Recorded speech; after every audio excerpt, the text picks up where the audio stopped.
Wii Sports Boxing was the first example of just how fun and exhausting playing a fighting game on the Wii can be. So we've been anxiously awaiting the first true throwdown simulator on the console, hoping that it will be a little more in-depth.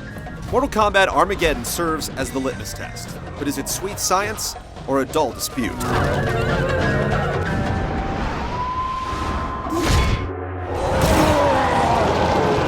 was foreseen that combatants would one day grow too powerful and too numerous. The stories in past Mortal Kombat games haven't exactly made a whole lot of sense, and things aren't any different here.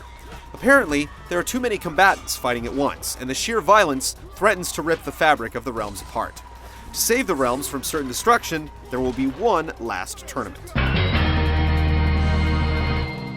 There's also a story to the Conquest mode, where you play as Taven, a young man who has been frozen in stone, but is awakened to discover his destiny as the leader of Edenia, one of the realms in the MK mythos. Neither story is all that engrossing, yet it's admirable that Midway even bothered, considering most fighters don't. The pyramid is completed. You are certain the battle will take place here, Delia. The opening cinematic is impressive, but we had problems with the screen tearing when viewing it in progressive scan.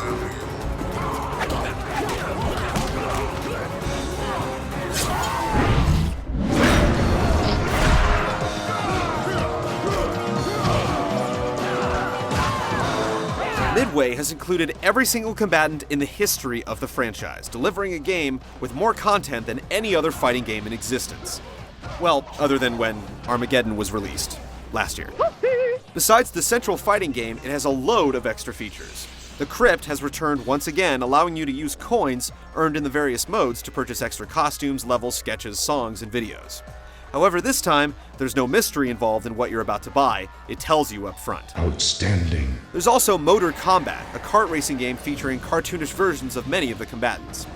It's a nice diversion, but like Puzzle Combat and Mortal Kombat Deception, it's a watered-down version of better games. It's me, Mario! As mentioned previously, there's also a single-player action-adventure mode dubbed Conquest. Here you control a character named Taven through a completely linear progression of brawls and one-on-one throwdowns. The story here isn't terrible, but the mode eventually simmers down to one repetitive fight after another. Standing on its own, it's well below average, but at least it's a different way to collect items and bonuses. There's also an extensive Create a Fighter option where you select everything from accessories to attacks. However, unlike the PlayStation 2 and Xbox versions, there's no online fighting to be found. If you're looking for a lot of meat on the bone in your fighters, Mortal Kombat Armageddon is one hearty meal, but the omission of online pugilism is disappointing.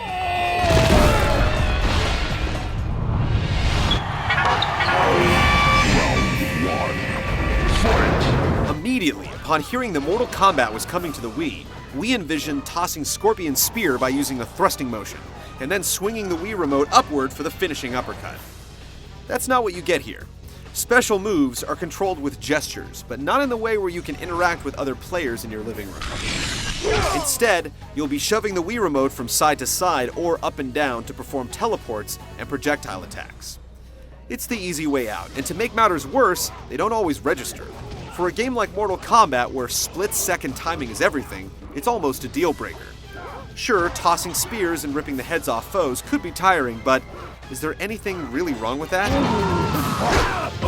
The traditional punches and kicks are mapped to the D-pad on the Wii remote, which can make things a little awkward. And overall, Mortal Kombat Armageddon is one of those games where the Wii gestures actually impede on the enjoyment of the game instead of increasing it. The good news is that you don't have to play with the Wii controls if you don't want to. You can instead use the classic controller or a GameCube controller, in which case it plays fine. But then, you're left with a game that's been available for last-gen systems for some time, yet it looks worse on the Wii.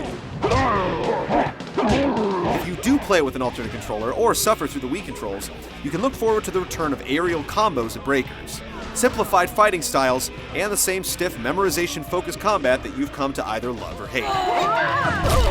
One new addition that may not sit well with the fans is Create a Fatality, where you can rip off the limbs of opponents one by one if you're skilled enough to keep entering inputs before the timer expires. It's novel at first, but we found ourselves missing the old system, even though level-specific fatalities are in much higher abundance.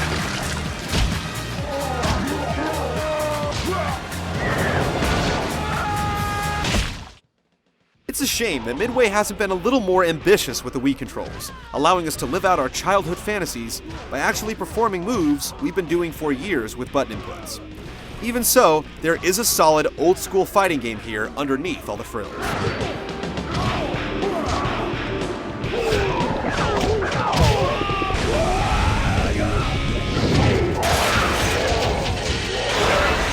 We're definitely disappointed in the implementation of the Wii controls in Mortal Kombat Armageddon.